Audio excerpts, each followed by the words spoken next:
I'm going to turn it over to the Chief to provide an update and some of the details based on the limited amount of information that we have thus far this morning, and then I will provide some comments myself. Chief?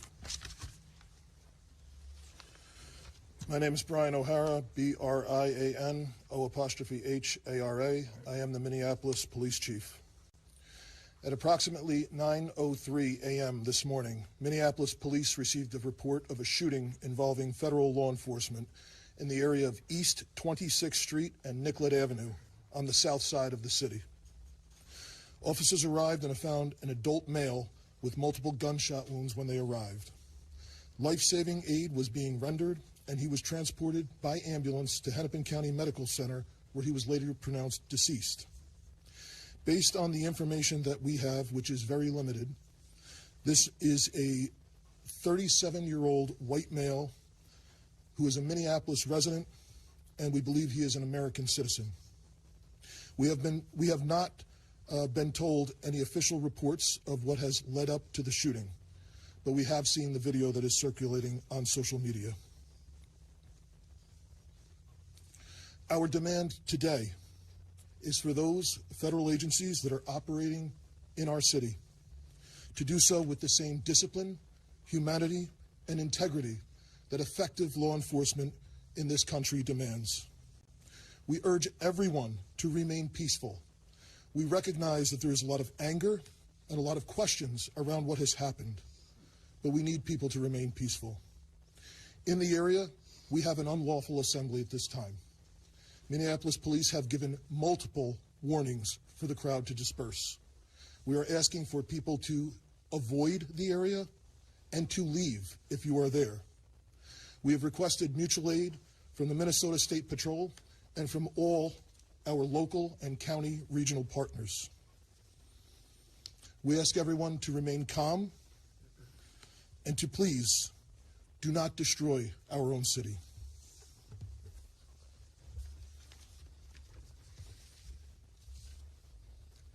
I just saw a video of more than 6 masked agents pummeling one of our constituents and shooting him to death.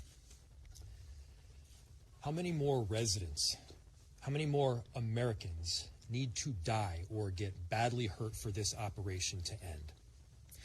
How many more lives need to be lost before this administration realizes that a political and partisan narrative is not as important as American values?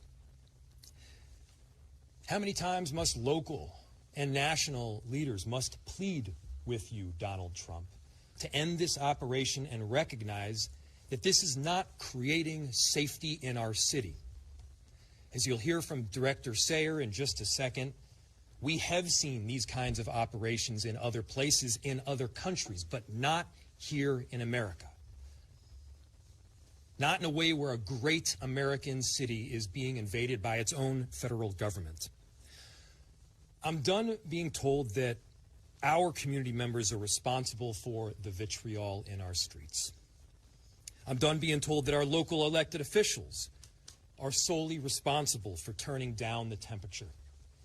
Just yesterday, we saw 15,000 people peacefully protesting in the streets, speaking out, standing up for their neighbors.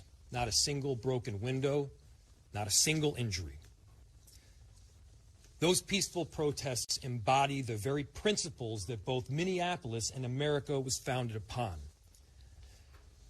Conversely, the mass militarized force and unidentified agents who are occupying our streets, that is what weakens our country. That is what erodes trust in both law enforcement and in democracy itself.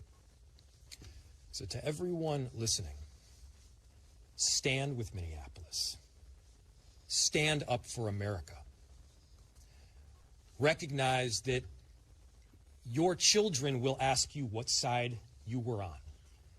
Your grandchildren will ask you what you did to act to prevent this from happening again, to make sure that the foundational elements of our democracy were rock solid. What did you do to protect your city? What did you do to protect your nation? This is not what America is about. This is not a partisan issue. This is an American issue. This administration and everyone involved in this operation should be reflecting.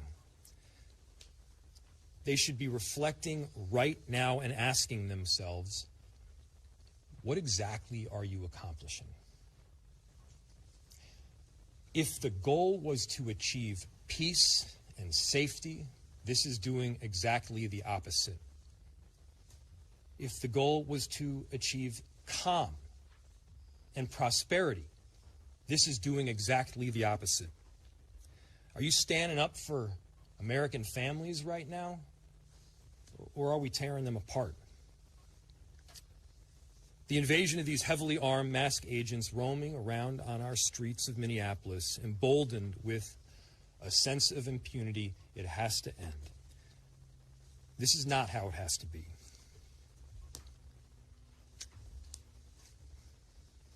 So, to President Trump, this is a moment to act like a leader.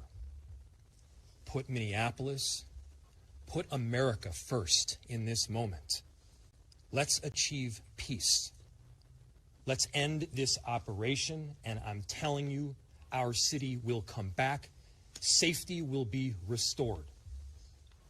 We're asking for you to take action now to remove these federal agents. Director Sayer.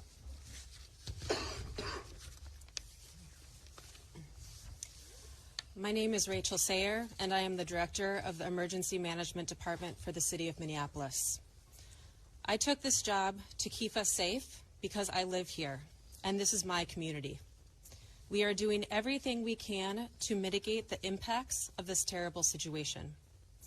The city's Emergency Operations Center continues to be activated, as it has throughout the surge in federal agents over the last few weeks. We are tracking impacts and coordinating the city's response to this situation, which is having profound repercussions in our community. I can't underscore enough how much Operation Metro Surge is impacting our city. Families with loved ones detained and those who are afraid to be in public lest they become targets need help accessing the most basic necessities like food, housing, and rides to school. Businesses are shuttering and our local economy is severely impacted, which means families are suffering, just as we were rounding a corner in our recovery. Many of our Minneapolis residents, my neighbors, my friends, my community members, are ceasing participation in public life, afraid to even go to the doctor. In response, the city enterprise continues to utilize our entire emergency apparatus. That means staff across departments, often around the clock, are putting their regular jobs on hold in order to respond to the impacts of Metro Surge. I want everyone to know there are numerous resources available to community members right now. We have mental health help available. We have food assistance, housing and rental assistance, legal help. We are sharing information about what to do if you are exposed to tear gas, pepper spray, or other chemical agents, and the state AGs and ACLU are collecting reports of rights violations. You can access these resources on the city's virtual resource center at minneapolismn.gov/ICE. Please share this information with your neighbors. We have help and we want you to be able to access that. My background is in international humanitarian response in conflict zones, in Yemen, Haiti, Syria, Iraq, and Ukraine. What I've seen here is what I've seen there.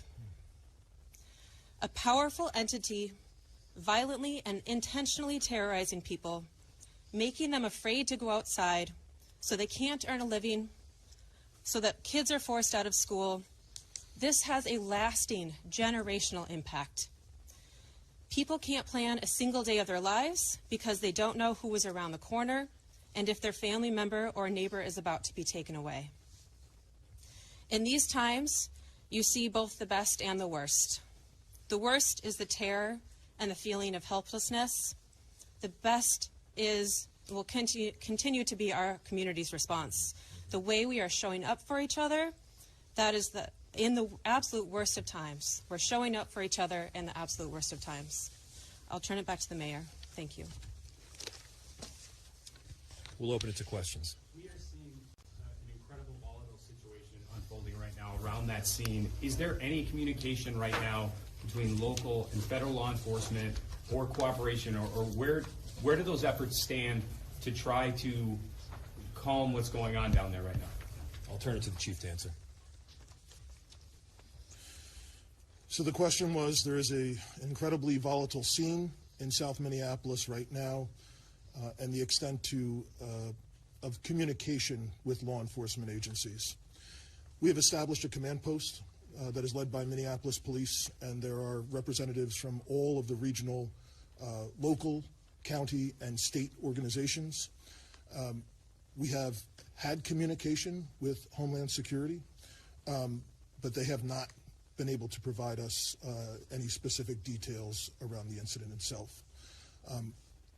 We are responsible for ensuring the safety of people on the streets of our city, and we are doing everything that we can to maintain the peace right now, led by Minneapolis Police, but with the help of the Minnesota State Patrol, Hennepin and Ramsey County Sheriffs. Several suburban towns are in the city helping us with 911 calls. We have done an emergency recall of all sworn personnel back to duty. And we are working with the fire department right now to ensure that 2 small fires that were started in the area are safely extinguished. But again, we need everyone to avoid the area if possible, and the people who are in the area, we understand your frustrations. This is not sustainable. But we need people to leave the area at this time. Is the National Guard involved? We have communicated with the National Guard. They have been on standby for several days, and we have ensured the National Guard, as well as all of the local law enforcement partners, are aware of the situation. Chief and Mayor, if I can ask you, this is a statement from Tricia McLaughlin, spokesperson for DHS. She said in her statement, an individual approached U.S. Border Patrol officers with a 9mm semi-automatic handgun, seen here, they showed a picture of it. The officers attempted to disarm the suspect, but the armed suspect violently resisted. More details on the armed struggle are forthcoming. Fearing for his life and the lives and safety of fellow officers, an agent fired defensive shots. Medics on the scene immediately delivered medical aid. Is that what happened? So Minneapolis Police, the question was, you read a statement from DHS saying that a weapon was presented and there was attempts to disarm the person. Again, like I stated earlier, Minneapolis Police, as well as our supervisors, our watch commander, responded to the scene. We were not provided any public safety statement around the incident, what happened. We have since seen a video that is circulating online, like thousands of other people have at this time. So we do not know what happened prior to the recording that is online right now. I immediately called for the Minnesota Bureau of Criminal Apprehension to respond, to conduct an investigation. They are on the scene. I believe the FBI is on the scene as well. But I think the video speaks for itself. What I can tell you is we have identified this person, 37-year-old white male, resident of the city. The only interaction that we are aware of with law enforcement has been for traffic tickets, and we believe he is a lawful gun owner with a permit to carry. Chief, can you clarify, was MPD cut out of this investigation? Has the BCA been cut out like we've seen from the 2 previous shootings? The question was, has MPD been cut out of the investigation, and has the BCA been cut out? As I stated, I immediately requested the BCA to respond. It's my understanding that they are on the scene. I have not heard anything otherwise. There was initially some information was relayed to me over the radio that our officers were told that they were either not needed or could leave, and I gave a direct order to ensure that Minneapolis Police maintain the scene, as well as other state and local law enforcement. Can you talk about the Do you know discrepancy? whether it was multiple officers involved in the shooting or one officer, and do you know their whereabouts? Are they in custody at all or still on the scene? So the question was is there multiple officers involved in the shooting? That is the preliminary information. That is our understanding, that it was more than one law enforcement officer involved in the discharge. And again, There is public video that shows several law enforcement officers in a scuffle with someone. Can you talk about the discrepancy? Initial reports said that the victim here was 51 years old. The information that you have, where's that from? So the question was, initial reports said the victim was 51.